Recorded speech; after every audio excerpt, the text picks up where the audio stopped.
నమస్కారం. మాఘపురాణం 15వ రోజు పారాయణలోకి వచ్చాం. ఈరోజు మాఘశుద్ధ పౌర్ణమి. ఈ పౌర్ణమి నాడు నదీ స్నానం కానీ, నదీ సముద్ర సంగమ స్నానం కానీ చాలా విశేషం అని చెప్తారు. ఎక్కడైనా త్రివేణి సంగమమో లేదా 2 నదులు సంగమించే చోటైనా కూడా సంగమంలో స్నానం చేస్తే అద్భుతమైన ఫలితం లభిస్తుంది. ఈ రోజున చేసేటువంటి దానము, పూజా విధానము చాలా విశేషమైన ఫలితాలనిస్తాయి. శివాలయంలో కానీ, విష్ణువాలయంలో కానీ, కనుక అమ్మవారి దేవాలయంలో కానీ ఒక దీపారాధన చేసుకుని నమస్కారం చేసుకుంటే అద్భుతమైన ఫలితాన్ని ఇస్తుంది. అవకాశం ఉన్న వాళ్ళు చేసుకోవచ్చు. అయితే ఈరోజు ఏం చెప్తున్నారో చూద్దాం. సమస్త పాపదోషాల నుంచి మాఘమాస వ్రత ప్రభావం వల్ల విముక్తి పొందిన సుబుద్ధి కుటుంబ వృత్తాంతాన్ని పరమేశ్వరుని ద్వారా విన్నటువంటి పార్వతీదేవి ఇలా అడుగుతోంది. సుబుద్ధి అతని కుమార్తె, ఆమె భర్త మొదలైన వారి విషయాలు వివరించారు, కానీ సుబుద్ధి శిష్యుడైన సుమంత్రుని గురించి చెప్పలేదు. అతను ఏమయ్యాడు, అతని జీవితం ఎట్లా ఉంది, అతనేమైనా శిక్షలను అనుభవించాడా, ఆ విషయాలను కూడా తెలియజేయమని కోరుకుంది. అయితే పరమేశ్వరుడు ఇట్లా చెప్పాడట. దేవి, తెలిసి చేసినా తెలియక చేసినా తప్పు తప్పే. మండుతున్న అగ్నిని ముట్టుకుంటే పసివాడినైనా బాధించకుండా ఉండదు కదా. కాబట్టి సుమంత్రునికి కూడా అతను గురువుగారి కుమార్తెతోటి సంభోగించిన ఘోర పాపం అంటుకుంది. ఆ పాప ఫలితంగా అతను పలు బాధలను అనుభవించసాగాడు. మనశ్శాంతిని కోల్పోయాడు. గురుగారి కుమార్తెని పాడు చేశానని మనోవ్యతతో కుమిలిపోయేవాడు. ఈ ఘోర పాపం నుంచి ఎలాంటి శిక్ష వస్తుందో తనకని పశ్చాత్తాపపడేవాడు, బాధపడేవాడు. చిత్రంగా అమ్మాయి ఏ బాధ పడలేదండి, హాయిగా సంతోషంగా పెళ్లి చేసుకుని వెళ్ళిపోయింది. తర్వాత వచ్చింది బాధ. కానీ ఈ కుర్రాడికి ఇది తప్పని తెలుసు, దీనివల్ల పాపం వస్తుందని తెలుసు. దానివల్ల అది ఏది జరిగినా దీనివల్లే జరిగిందేమోనని భయపడుతున్నాడు కూడా అన్నమాట. క్రమంగా ఇలా చాలా దుఃఖపడి పడి ఒకనాడు పశ్చాత్తప్త హృదయంతో తన గురువుగారి దగ్గరికి వెళ్ళి ఆయన కాళ్ళ మీద పడి విపరీతంగా ఏడ్చాట. నా తప్పేం లేదు, నన్ను క్షమించండి.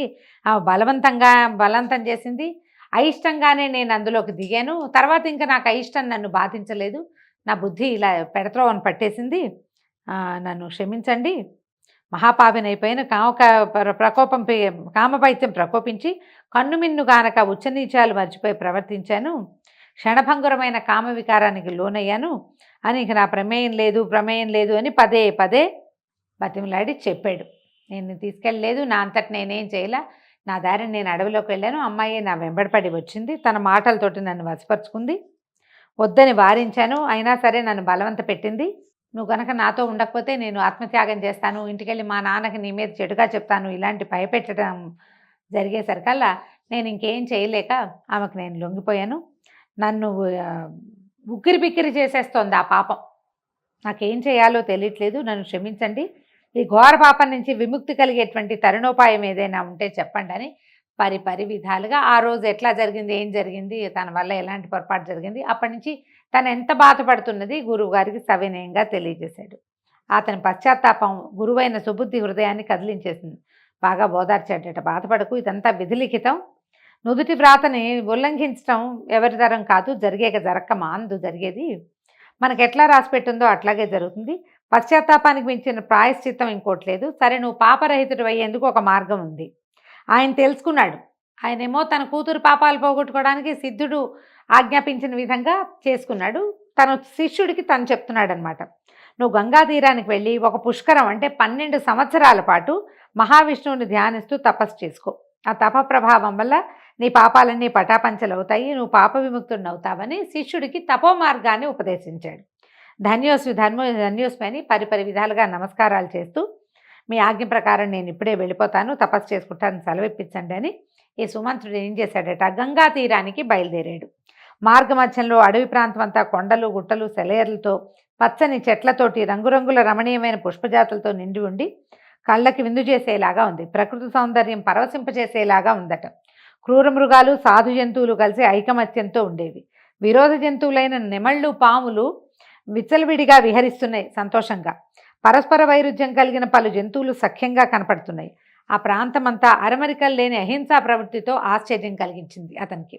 సుమంతుడు ఆ ప్రాంతంలో విశ్రమించదలిచి ఒక వటవృక్ష ఛాయలో పడుకున్నాడు. అంటే మర్రి చెట్టు కిందకి చేరాడనమాట. నరసంచారం ఏదైనా ఉందా అని చుట్టుపక్కల అన్ని పక్కల చూస్తే కనుచూపు మేరలో దూరంగా అతనికి ఒక ఆశ్రమం కనపడిందట. సరే, ఆ చెట్టు కింద కాసేపు విశ్రమించి కొంచెం అలసట తీరాక ఆశ్రమం వైపుకి నడిచాడు. ఆ ఆశ్రమంలో కొంతమంది స్త్రీ పురుషులు కాషాయాంబరధారులై రుద్రాక్షలు మాలలు తిప్పుతూ శ్రీమన్నారాయణుని ఫలపుష్ప నైవేద్యాలతో అర్చిస్తున్నారు. మాఘ పురాణాన్ని పఠిస్తున్నారు. శ్రీహరికి పూజలు చేస్తూ అక్షతలు చల్లుతున్నారు. అత్యంత భక్తి శ్రద్ధలతో శ్రీహరి కీర్తనలు భజనలు కావిస్తున్నారు. అదంతా చూసి ఆ భక్తి శ్రద్ధలతో పరవశించిపోతున్న శ్రీహరి భక్తులను చూసి సుమంత్రుడు కూడా భక్తి పారవశ్యంలోకి మునిగిపోయాడట.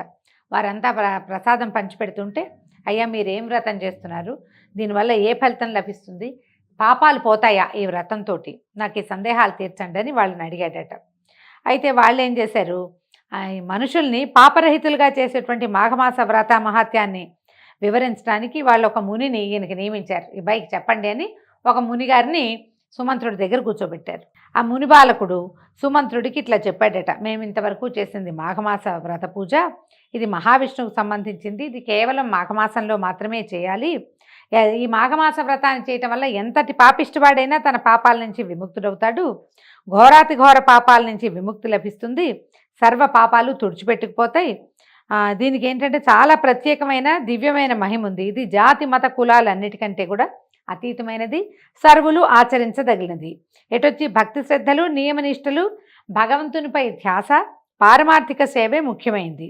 భగవంతుని మీద ఉండే ఈ భక్తి మార్గమే మానవులు తరించడానికి సులభమైన మార్గము అని చెప్పి ఈ నదీ స్నానం ఎలా చేయాలి ఇదంతా వివరంగా చెప్పడం మొదలుపెట్టాడు. చెప్పి ప్రతిరోజు నదీ స్నానం చేస్తాం, విష్ణు పురాణాలు పఠిస్తాము, మాఘ పురాణం వింటామని చెప్తున్నాడు, కానీ ఎవరికి వాళ్ళు విష్ణు పురాణం చదువుకుంటామని చెప్పారు.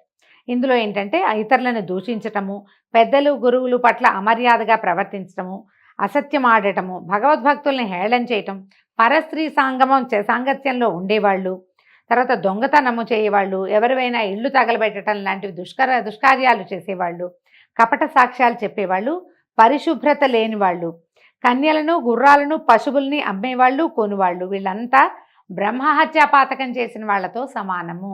ఎంత పెద్ద పెద్దవి చెప్పారో చూడండి. ఇప్పుడు చాలా మటుకు సహజంగా చేస్తూనే ఉన్నారు.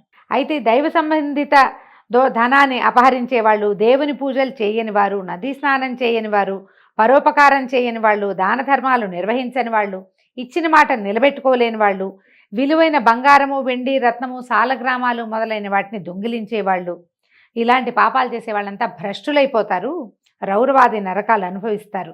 వ్యభిచారులు, చోరులు, బలవంతంగా కన్యలను వేశ్యాకులమందు త్రోయివారు, సోదరుల భార్యలతోనూ గురువుల భార్యలతోనూ స్నేహితుని భార్యలతోటి సహవాసం చేయవారు, జార స్త్రీలు, తమ కంటే పెద్ద వయసు కలిగిన స్త్రీలతో సహవాసం చేసేవాళ్ళు, దగాకోరులు, హంతకులు, జీవహింస చేసేవాళ్ళు, పేదలను హింసించేవాళ్ళు, కఠినాత్ములు, పరుషవాక్యాలతో నిందించేవాళ్ళు, అంటే పోట్లాటలు దిగేవాళ్ళు అనమాట, దోపిడీలు చేయవాళ్ళు, వీళ్ళంతా కూడా మహాపాపులు అవుతారు. ఎంతమంది పాపాల గురించి చెప్పారు, ఎన్ని రకాలు ఉన్నాయో చూడండి. అక్కడి నుంచి ఇదే కాదు, తల్లిదండ్రులను హింసించేవాళ్ళు, మనలో ఇప్పుడున్న చాలామంది కూడా ఆ గుంపులోకే చేరతారు. తర్వాత వివాహాలు చెడగొట్టేవాళ్ళు, తాను ధర్మము చేయక ఇతరులను కూడా చేయనివ్వని వారు, శరణన్న వారిని రక్షించని వారు, పరుధనములకు ఆశపడివారు, బోళంతమంది ఉన్నామండి ఇప్పుడు మనం. చేసిన మేలు మర్చిపోయే కృతజ్ఞులు, తాను తీర్థయాత్రలు చేయక ఇతరులను కూడా తీర్థయాత్రలు చేయనివ్వని వారు, ఎగతాళి చేసేవారు, అరిషడ్వర్గానికి లోనైన వాళ్ళు. ఈ పైన తెలిపిన వాళ్ళందరూ కూడా బ్రహ్మహత్యాపాతకం కాదు, కానీ దాంతో సమానమైన పాపాన్నే వీళ్ళు కూడా పొందుతారు. ఇలాంటి ఘోర పాతకాలన్నిటిని హరించేదే ఈ మాఘమాస వ్రతము. దీనికి సింపుల్గా, ఈజీగా, సులువుగా చెప్పేదేమిటి, ఉదయమే లేచి సూర్యోదయానికి ఒక్క 2 నిమిషాల ముందైనా స్నానం చేసి, ఇంట్లో చేసినా మంచిదే, ఏదైనా వాపి కూప తటాకాదుల్లో నదుల్లోనూ ఎక్కడైనా అలాంటి చెరువు దొరువుల్లో ఎక్కడో చోట స్నానం చేసి సూర్యుడికి అర్ఘ్యం ఇచ్చి నమస్కారం చేసుకుని రోజంతా పోట్లాటలకి గొడవలకి దిక్కండా రోజంతా కాకపోయినా కొంతసేపైనా భగవన్నామార్చన కనుక భగవన్నామ సంకీర్తన చేసుకుంటే చాలు మాఘమాసం వ్రతం. ఇంకా అంతకంటే విశేషంగా చేయక్కర్ల. ఇంకా మనం ఏదైనా చేయగలిగితే అధికస్య అధికం ఫలం, ఇంత మాత్రం చేసినా చాలంటున్నారు. ఈ మాఘమాస వ్రతాన్ని చేయటం వల్ల ఈ పైన చెప్పినటువంటి ఇన్ని పాతకాలు తొలగిపోతాయి. కుంభీపాక రౌరవాది నరకాల్ని అనుభవిస్తూ యమయాతలను పడుతున్న వారి పాపాలు సైతము ఈ మాఘమాస వ్రత ప్రభావం వల్ల హరించుకుపోతాయి. శ్రద్ధగా వినమన్నారు. మాఘమాసంలో అన్ని రోజులు పవిత్రమైనవే. ప్రతిరోజు సూర్యోదయమైన వెంటనే నదికి పోయి స్నానం చేసి సూర్య నమస్కారాలు చేయాలి. ఆదిత్యుడికి అర్ఘ్యం వదలాలి. శుచి అయి విష్ణువాలయానికి కానీ శివాలయానికి కానీ వెళ్ళి భగవంతుని సేవించి, విష్ణువుకి అది విష్ణువాలయంలో అయితే తులసి తీర్థాన్ని సేవించాలి. ఇక్కడైతే మన శివాలయంలో అయితే భస్మధారణ చేయమంటారు. దాన ధర్మాది కృత్యాలని నిర్వహించాలి. తర్వాత హరి సంకీర్తనలు, విష్ణునామ సంకీర్తన, శివనామ సంకీర్తన, భజనో లేదా పురాణ శ్రవణమో చేయాలి. వీటిలలో ఏ ఒకటి చేసినా చాలంటారు. పశుపక్ష్యాదులకు, సాధు జంతువులకు ఆహారాన్ని ఇవ్వాలి. సత్ప్రవర్తనతో మెలిగి భగవంతుని కృపకి పాత్రులవ్వాలి. ఈ విధంగా మాఘమాసం అంతా నెల రోజులు చేయగలిగితే అశ్వమేధ యాగం చేసినంత ఫలితం లభిస్తుందట. మాఘమాసాధిపతి శ్రీహరే కాబట్టి మనం ఏ పూజ చేసినా, ఎలాంటిది చేసినా అది నారాయణ స్వరూపమైనటువంటి ప్రత్యక్ష నారాయణుడి సేవ చేసినా కూడా శ్రీమన్నారాయణుడికే చేరుతుందట. మనం ఒకవేళ మన ఇంట్లో అవకాశం ఉంటే తులసి మాలలు కనుక విష్ణుమూర్తికి సమర్పిస్తే మన దొడ్లో ఉన్న తులసి చెట్టుతోటి 2 తులసి దళాలు తీసుకెళ్ళి కూడా విష్ణువాలయంలో సమర్పించిన అద్భుతమైన ఫలితం లభిస్తుందట. ధూపదీప నైవేద్యాలు, అగరు, కస్తూరి, గంధము, అక్షతలతో తులసి దళాలతోటి విష్ణువుని అర్చించాలి. పూజానంతరం తాంబూలాదులను సమర్పించి విష్ణు భజన సంకీర్తన చేయాలి. ఈ విధంగా మాఘమాసం అంతా చేసి కనీసం మాసంలో ఒక్కసారైనా ఒక సద్బ్రాహ్మణుడికి దాన ధర్మాదులను ఇవ్వాలి. బ్రాహ్మణుడికి వస్త్రదానం చేయొచ్చు. బంగారము, వెండి, ధనాదులతో దక్షిణలిచ్చి సంతృప్తిపరచాలి. షడ్రసోపేతమైన విందునివ్వాలి. మనం ఇంట్లో భోజనం పెట్టగలిగి వాళ్ళు మన ఇంట్లో తినే అవకాశం ఉంటే మనమే ఇంట్లో మాఘమాసం చివరిలో నెలాఖరులో భోజనం పెట్టడం లేదా స్వయం పాకం ఇవ్వడం కూడా విశేషమైన ఫలితం ఇస్తుందండి. ఏ రోజు కుదిరితే ఆ రోజు చేసుకోవచ్చు. ఈరోజు పౌర్ణమి కదా, ఇవాళ చాలా విశేషం. పొద్దున ఇది విని సాయంకాలం మనం వెళ్ళి దేవాలయంలో అయ్యగారికి ఎవరికైనా స్వయం పాకం మోయనివ్వటం మనం చెప్తాం కదా, పొత్తర్లు ఇవ్వటం, అట్లా ఏదైనా ఇచ్చుకుంటే మంచిది. సర్వపాప విముక్తులు అవుతారు దీనివల్ల. ఈ విషయాలన్నీ సాక్షాత్తు పరమేశ్వరుడే పార్వతీదేవికి విన్నవించారు. ఇంకా తక్కువ రోజులు ఉన్నాయి కాబట్టి, అంటే ఈ కథలో చెప్పే ప్రకారం సుమంత్రుడు వెళ్ళే సమయానికి మాఘం పూర్తవబోతోంది. ఇంకా 3 రోజులు ఉన్నాయిట చెప్తున్నాడు. ఇంకా 3 రోజులే ఉన్నాయి కాబట్టి 3 రోజులు కంటిన్యూస్గా చేసినా మంచిదని ముందు అధ్యాయాల్లో చెప్పుకున్నాం మనం. ఈ 3 రోజులు నదీ స్నానాదులు, పూజలు చేసి పుణ్యాత్ముడివి కమ్ము అని ఆ మునిసత్తముడు సుమంత్రుడికి తెలియజేశాడు. సరే, అప్పుడు ఇతను ఏం చెప్పాడంటే సుమంత్రుడు, నా గురువైనటువంటి సుబుద్ధి మహాశయుడు నన్ను గంగా తీరానికి వెళ్ళి తపస్సు చేసుకోమన్నాడంటే, నీ గురువు చెప్పింది అక్షరాల యథార్థం. నువ్వు నీ గురుపుత్రికతోటి సమాగమం చెందావు నాయనా, అది నీకు మంచిది కాదు. నీకు పాపం వచ్చింది. నువ్వు మరుజన్మలో కూడా కొంచెం బాధలు పడాల్సి వస్తావు. అంచేత ఈ 3 రోజులైనా ఈ విష్ణునామ సంకీర్తన చేసుకో, ఈ నదీ స్నానం చేసుకో, శ్రీహరి కృపకి పాత్రుడు అయితే నీకు 6-7 జన్మల తర్వాత అయినా ఈ సమస్యల నుంచి నీకు విముక్తి వస్తుంది అని చెప్పాడు. తర్వాత ఈ మాఘం పూర్తవగానే చివరి రోజున నువ్వు కొంచెం దానం ఏదైనా చేసుకుని ఆ తర్వాత నీ గురువు చెప్పినట్టుగా నువ్వు గంగా తీరానికి వెళ్ళిపోతావు. కానీ ముందు నీకు ఇంద్రియ నిగ్రహం రావాలి. ఇంద్రియాల్ని బంధించి ఏకాగ్ర చిత్తంతో శ్రీమన్నారాయణుణ్ణి, లక్ష్మీదేవిని ఆరాధించమని ఆ మునిసత్తముడు సుమంత్రుడికి తెలియజేశాడు. ఈ మొత్తం కథ అంతా విన్న తర్వాత ఇతను 3 రోజులు అక్కడే ఉండిపోయి ఆశ్రమంలోనే మాఘ స్నానాలు చేసి నదీ తీరంలో మహావిష్ణువుని పూజించి భజనలందు పాల్గొని అటు పిమ్మట ఆశ్రమవాసులకు అభివాదం చేసి వారి వద్ద నుంచి సెలవు తీసుకుని తన గురువాజ్ఞ ప్రకారము తపస్సు చేసుకోవటం కోసం గంగానది తీరానికి వెళ్ళాడు. దీంతో 15వ రోజు పారాయణ పూర్తయిందండి. రేపు ఉదయం 16వ రోజు పారాయణలో మళ్ళీ కలుసుకుందాం. నమస్కారం.